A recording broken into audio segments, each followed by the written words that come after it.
I was 35 when my world came crashing down. For 8 years I had been happily married to Amanda, living in our charming Boston home planning for our future together. We had talked about starting a family soon, had been saving for a bigger house in the suburbs. Everything seemed perfect until one evening when she sat me down and told me she had been seeing her coworker Jackson. Then came the bombshell she wanted to try living with him for a month to decide which one of us she truly wanted to be with. The pain and shock I felt in that moment nearly broke me. Let me know where you are watching from. Hit that like and subscribe button, and stick around to find out what decision I made when she came back expecting me to be her backup plan. I met Amanda at a tech conference in San Francisco 10 years ago. I was presenting a new software application I had developed, and she was there representing her marketing firm. Our eyes met across a crowded networking event, and there was an immediate connection. I still remember how she looked that night, her dark hair falling in soft waves around her face, her intelligent brown eyes lighting up, when she talked about her work and that infectious laugh that made everyone around her smile. We exchanged numbers, and what followed was a whirlwind romance. We lived in different cities at the time. I was in Boston, she was in Chicago, but we made it work. Weekend flights, long phone calls, and within 6 months, Amanda had transferred to her company's Boston office to be with me. 2 years after we met, we were married in a beautiful ceremony on the coast of Maine, surrounded by our closest friends and family. The early years of our marriage were everything I had hoped for. We bought our dream home in a quiet Boston suburb, a charming colonial, with a garden that Amanda loved tending. We established traditions together, Sunday brunches where I would cook while she read the paper aloud to me, annual autumn trips to Vermont to see the foliage summer barbecues with our growing circle of friends. I was a software engineer with a good position at a tech firm, and Amanda continued to rise through the ranks at her marketing company. We were building a life that felt solid, meaningful, and joyful. The first signs that something was wrong began about 6 months before everything fell apart. Amanda started working later and later, often not coming home until after I had gone to bed. Business trips that used to be rare became frequent, sometimes 2 or 3 times a month.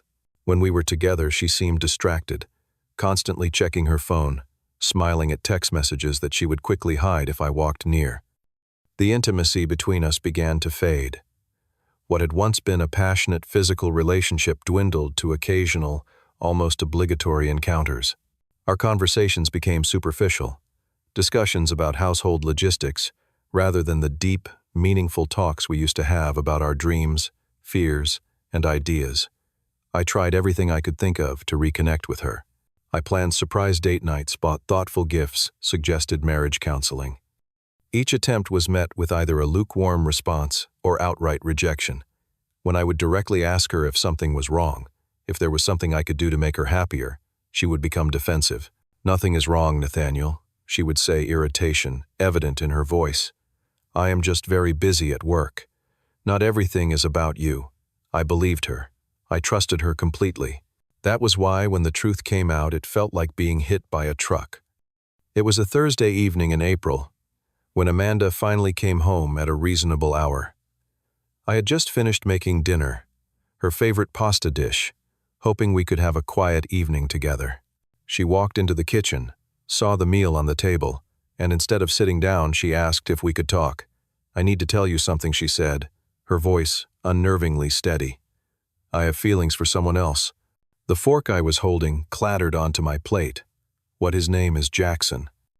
He is the new marketing director at my company. We have been working closely together on the pharmaceutical account, and something happened between us." "Something happened," I repeated, my voice sounding strange to my own ears. "What does that mean exactly?" Amanda looked me in the eye, unflinching.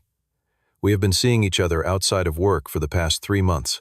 I did not mean for it to happen, but I cannot deny my feelings for him." The room seemed to spin around me. "You have been cheating on me for 3 months. I do not think of it as cheating," she said, and I could not believe how calm she sounded. "I think of it as discovering something that was missing in my life. I am confused, Nathaniel. I care about you, we have built a life together, but I feel something for Jackson that I cannot ignore." What she said next was so outlandish that at first I thought I had misheard her. "I want to try living with Jackson for a month," she stated. A trial period. At the end of it, I will know who I truly want to be with. I think this is the fairest way to handle the situation. Fairest. I stood up, nearly knocking over my chair. You want to test drive another relationship while keeping me on hold as a backup option. How is that fair to me? I am being honest with you, she countered. I could have just left. Instead, I am giving our marriage a chance. Is that not what you want? What followed was the most painful argument of our relationship. Words were said that could never be taken back. I pleaded with her to reconsider, to give our marriage a real chance through counseling and honest work. She accused me of trying to control her, of not wanting her to be happy. By the end of the night, she was packing a suitcase, and I was sitting on our bed watching 8 years of marriage being stuffed into a carry-on bag. "I will be in touch," were her final words before she walked out the door. I did not sleep that night. I alternated between sobbing uncontrollably and sitting in numb shock, trying to understand how the woman I thought I knew better than anyone could do something so callous. By morning, I was exhausted, hollow, and completely lost about what to do next. The days following Amanda's departure were a blur of pain and confusion. I called in sick to work for the entire following week, unable to face my colleagues or focus on coding projects that suddenly seemed meaningless. My friends Jordan and Tara came over as soon as they heard what happened, bringing food I could not eat and offering comfort I could barely process. The worst part was discovering that some of our friends had known about Amanda's relationship with Jackson before I did. Jordan awkwardly admitted that he had seen them together at a restaurant downtown a month earlier, but had assumed I knew Amanda was working late with a colleague. Tara confessed that Amanda had confided in her about having feelings for someone else, but had sworn her to secrecy, claiming she was working through it and would tell me when she was ready. The humiliation of being the last to know about my own wife's affair cut almost as deeply as the betrayal itself. I felt like a fool, the oblivious husband in a story everyone else had been reading for months. During those first dark days, I could barely function. Food had no taste. Sleep came only in short, nightmare-filled bursts. I would find myself staring at my phone, hoping for a message from Amanda saying she had made a terrible mistake and was coming home. No such message ever came. The only contact I received from her were cold, practical texts about coming by to pick up more of her things when she knew I would be out, or questions about bills that needed to be paid. Each message was like salt in an open wound, a reminder of how quickly our intimate partnership had devolved into something resembling a business transaction. Meanwhile, social media became an instrument of torture. Amanda did not have the decency to be discreet. Within days of leaving our home, she was posting photos of herself and Jackson at restaurants, at a concert, walking along the Charles River, all places she and I had once enjoyed together. She looked happy, carefree, as if the life we had built and the vows we had taken meant nothing. Our mutual friends were caught in an uncomfortable position. Some stopped reaching out altogether, not wanting to take sides. Others checked in on me sporadically, their messages full of vague platitudes about time healing all wounds.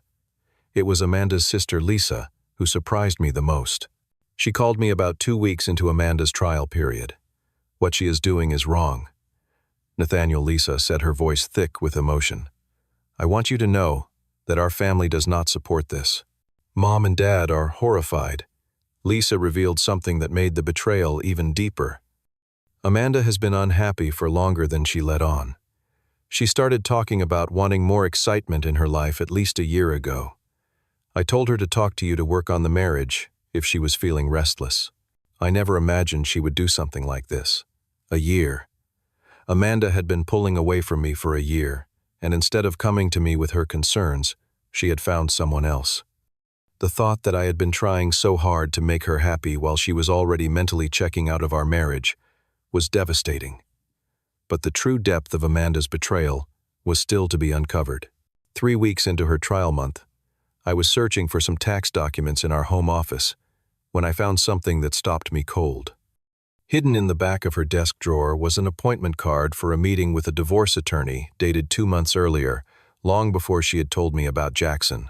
With shaking hands, I began to look more carefully through her things, something I had never done before out of respect for her privacy. In a folder labeled Personal on her rarely used laptop, I found email exchanges with the attorney discussing division of assets. She had been planning to leave me for months. I also discovered that small amounts of money had been steadily moving from our joint savings account to a private account I knew nothing about. Nothing large enough to trigger my attention on our monthly statements, but over time it added up to several $1,000s. Her exit fund. The realization hit me like a physical blow that trial month with Jackson was not a genuine attempt to decide between us. It was a way to ease into leaving me permanently, perhaps, designed to make her look less like the villain in the story she would tell others. She had already decided. She had been planning her escape for months, while sleeping beside me every night, while accepting my love, while making future plans together. That night, fueled by hurt and anger, I sent Amanda a text, confronting her about what I had found. Her response was coldly defensive. "I was being practical," she wrote. "I wanted to understand my options before talking to you. I knew you would overreact exactly like you are doing now." There was no apology, no acknowledgement of the pain her deception had caused, just a clinical justification for her actions. It was as if the woman I had loved for a decade had been replaced by a stranger wearing her face. That was my rock bottom. I spent that night in the darkest place I had ever been. I drank too much whiskey, stared at old photos of happier times, and came dangerously close to calling her to beg for reconciliation, despite everything. In my inebriated state, I even drafted a pathetic message telling her I would accept her under any conditions if she would just come home. My finger hovered over the send button for what seemed like an eternity. Something stopped me, a final shred of self-respect perhaps, or the small voice of reason that whiskey had not quite drowned out. Instead, I called my father, not caring that it was nearly 2 in the morning. "Dad," I said when he answered, my voice breaking, "I do not know how to get through this." That late-night conversation with my father became the turning point in my journey. Dad had always been a man of few words, but when he did speak, his wisdom cut straight to the heart of matters. "Son," he said, his voice gentle but firm, "you cannot be someone's backup plan. You cannot be the safe option she returns to if her adventure does not work out. That is not love. That is not respect. And it is certainly not what your mother and I raised you to accept." We talked for hours until the sky outside my window began to lighten. Dad shared stories I had never heard before about challenges in his own lifetimes when he had to choose between dignity and desperation. He reminded me of who I was before Amanda, of the strength and independence that had attracted her in the first place. "The hardest thing," he said as our conversation wound down, "is accepting that the person you love may not be who you thought they were. But the most important thing is remembering that you deserve to be someone's first choice, not their contingency plan." Something shifted in me that night. It was as if I had been drowning and suddenly remembered how to swim. For the first time since Amanda left, I slept deeply and without nightmares. I woke up with clarity I had not felt in weeks. I deserved better than what Amanda was offering. I deserved to be chosen fully and without comparison to another man. That morning, I began to formulate a plan to rebuild my life. The first step was seeking professional help. I found a therapist who specialized in trauma and betrayal and scheduled an emergency session for that same day. Dr. Marshall did not offer platitudes or false comfort. Instead, he helped me understand that what I was experiencing was a form of grief, the death of the future I had envisioned, and the relationship I thought I had. My next step was practical. I made an appointment with a divorce attorney of my own. The reality was that whether Amanda chose to come back or not, our marriage as I had known it was over. Trust had been irrevocably broken. I needed to understand my rights and protect myself from further financial deception. I spent a day securing what was left of our joint finances, gathering important documents, and taking inventory of our shared possessions. It was painful work, this dismantling of our joined lives, but also oddly empowering. I was taking back control in small but significant ways. With the practical matters in motion, I turned my attention to physical and emotional self-care. I had lost weight during the weeks of heartbreak, but not in a healthy way. I looked gaunt and tired with dark circles under my eyes and a pallor that spoke of sleepless nights and skipped meals. I joined a gym and hired a personal trainer who specialized in working with clients dealing with stress and trauma. The physical exertion helped burn off the anger and anxiety that had been consuming me, and the endorphins provided brief windows of relief from the constant ache in my chest. I reconnected with friends I had neglected during my marriage, not because Amanda had demanded it, but because the comfortable cocoon of our relationship had become my whole world. My college roommate Brian drove up from New York for a weekend. We hiked the trails around Boston and talked about everything and nothing the way we used to, before adult responsibilities had pulled us in different directions. One of the most unexpected sources of support came from my coworkers. When I finally returned to work, I gave my team a simplified version of what had happened, wanting to explain my absence and erratic behavior. Their response was overwhelming. Jacob, my usually stoic project manager, shared his own divorce story and recommended books that had helped him through it. Sarah, from UX Design, made a point of inviting me to lunch daily, refusing to let me hide in my office. Even the company's CEO sent a brief but compassionate email, expressing support and offering flexible work arrangements if I needed them. My brother flew in from California and stayed with me for a week. Having Dylan in the house brought a sense of normalcy back to my life. He cooked elaborate meals, forced me to watch terrible action movies, and most importantly made me laugh for the first time since Amanda left. He also helped me rearrange the furniture in the bedroom I had shared with Amanda, turning it into a space that no longer felt haunted by her absence. The climbing gym I joined, 3 weeks into my new routine, became an unexpected community.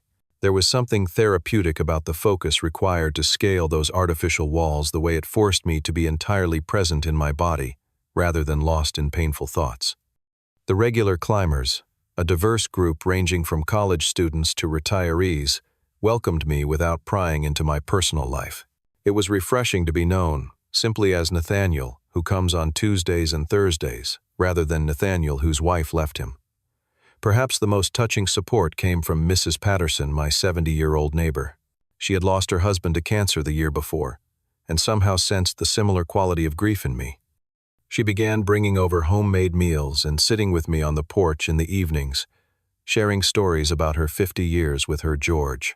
She never once asked what had happened with Amanda, but her quiet presence was profoundly comforting. As the end of Amanda's trial month approached, I found myself transformed in ways both visible and invisible. Physically, the combination of regular gym sessions, climbing, and finally being able to eat again had replaced my gaunt look with a healthier, stronger physique. I got a new haircut, shorter and more modern than the style I had worn for years. I updated my wardrobe, donating the clothes Amanda had chosen for me and purchasing items that reflected my own taste. The internal changes were more significant. Through therapy and daily journaling, I had begun processing my anger and hurt. I was still far from healed, but I had moments of genuine peace. I rediscovered passions I had let slide during my marriage. Photography, hiking, playing the guitar, I had relegated to a closet when Amanda complained about the noise. I started planning a solo trip to the Grand Canyon, something I had always wanted to do but had put off because Amanda preferred beach vacations. Most importantly, I began to recognize that, while I had been a good husband, I had also lost parts of myself in my marriage. I had become so focused on making Amanda happy that I had forgotten how to make myself happy. There was a strange liberation in that realization. The pain she had caused me was opening a door to a more authentic version of myself. By the time the month was nearing its end, I was not the same broken man who had watched his wife walk out the door with a suitcase. I was still hurt, still healing, but also stronger, more self-aware, and increasingly certain about what I deserved in a relationship. I was ready for whatever came next. Exactly 1 month after she had left, Amanda texted asking to meet. I suggested a coffee shop downtown, a neutral location that would not carry the emotional weight of our home. When she walked in, I saw the moment of surprise register on her face as she took in my changed appearance. I stood to greet her, calm and composed in a way that would have been impossible a month earlier. "Nathaniel," she said, sliding into the seat across from me. "You look different." "A lot has changed," I replied, simply not offering more. She seemed unsettled by my composure, perhaps expecting the desperate broken man she had left behind. She fidgeted with her coffee cup, uncharacteristically nervous. Finally, she took a deep breath and launched into what sounded like a rehearsed speech. "I have done a lot of thinking this past month," she began. "Being with Jackson showed me some things about myself and what I want. He is fun and exciting, but he is also immature in many ways. We fought about the smallest things. He is terrible with money. His apartment is always a mess." She paused, looking at me meaningfully. It made me appreciate the stability we built together, the history we share. My heart was pounding, but I kept my expression neutral. I knew what was coming next. "I want to come home," she said, reaching for my hand across the table. I did not pull away, but neither did I reciprocate her touch. "I want us to work on our marriage. I think we can be stronger after this. More honest with each other about our needs." There it was, the choice I had both dreaded and anticipated. A month ago, I would have gratefully accepted any crumb of reconciliation she offered. But the man sitting across from her now was not that same person. "What about Jackson?" I asked, my voice steady. Amanda looked down at her coffee. "I told him last night that it was over. He did not take it well. He said I was making a huge mistake." She attempted a small laugh. "Maybe that was part of the problem. You always supported my decisions even when they hurt you." The irony of her statement was not lost on me. She was right. I had always put her needs first, even to my own detriment. That pattern would end today. "I have something to tell you," I said, reaching into my messenger bag. I withdrew a manila envelope and placed it on the table between us.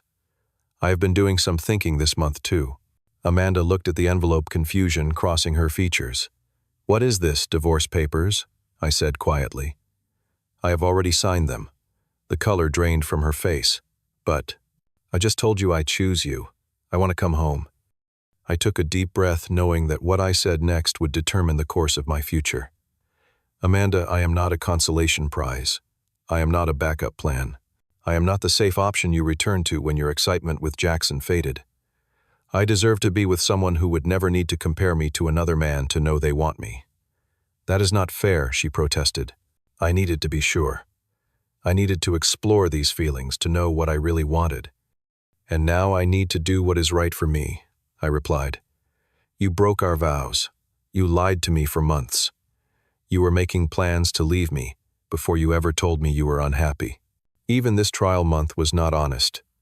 You had already seen a divorce attorney, already started moving money. I found the evidence." She paled further at that but did not deny it. "I wish you well," I continued. "I hope you find whatever it is you are looking for, but it will not be with me. I deserve better than what you are offering." "You cannot mean this," she said, tears filling her eyes. "We have 8 years together. You cannot throw that away." "I am not the one who threw it away," I said gently. "You did that when you decided our marriage was something you could put on pause while you tried out another relationship. Actions have consequences, Amanda. This is the consequence of yours." We talked for another hour. She cycled through tears, anger, bargaining, and finally, a quiet resignation. I explained that I would be listing our house for sale and that my lawyer would be in touch about the division of assets.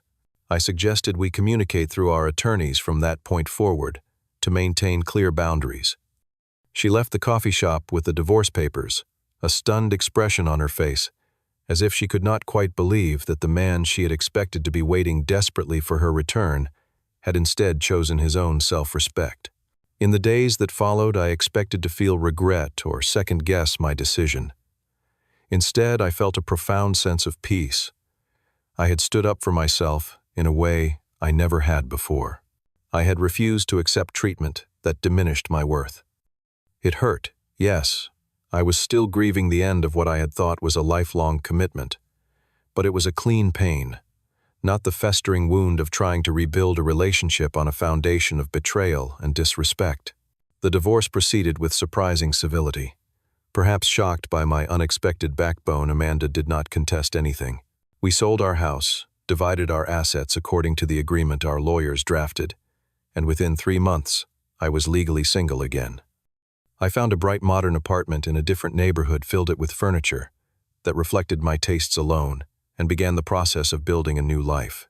The solo trip to the Grand Canyon that I had planned during Amanda's absence became a symbol of my new independence. Standing on the rim looking out at that vast ancient chasm carved by millions of years of persistent water flow, I felt a sense of perspective I had been lacking. My pain, while real and significant to me, was just a tiny moment in the grand scheme of things. I would heal. I would grow. I would find joy again. When I returned from that trip, I learned through mutual friends that Amanda and Jackson had broken up just weeks after our divorce was finalized. Apparently, the problems she had mentioned were not so easily overlooked once she was fully committed to the relationship. There was a time when that news would have given me vindictive satisfaction or even kindled hope for reconciliation. Now, it barely registered as relevant to my life. Her choices were no longer my concern. The months that followed brought continuous healing and growth. I discovered that I enjoyed cooking elaborate meals just for myself, that I loved the freedom to spend a whole Sunday reading without feeling guilty about neglecting someone else's needs, that I had opinions and preferences I had, suppressed in the name of compromise. I started casual dating again, about 6 months after the divorce, not looking for anything serious, just relearning how to connect with women as the new version of myself I was becoming.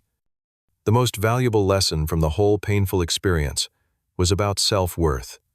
I learned that loving someone does not mean becoming their doormat, that forgiveness does not require accepting ongoing mistreatment, that sometimes the kindest thing you can do for yourself is to walk away from someone who does not value you properly. I also learned the danger of making one person your entire world.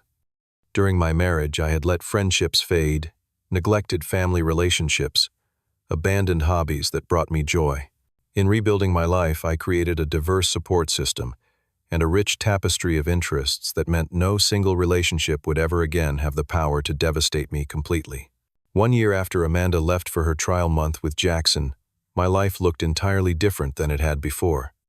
I had been promoted at work partly due to the focus and drive I had channeled into my career during the healing process.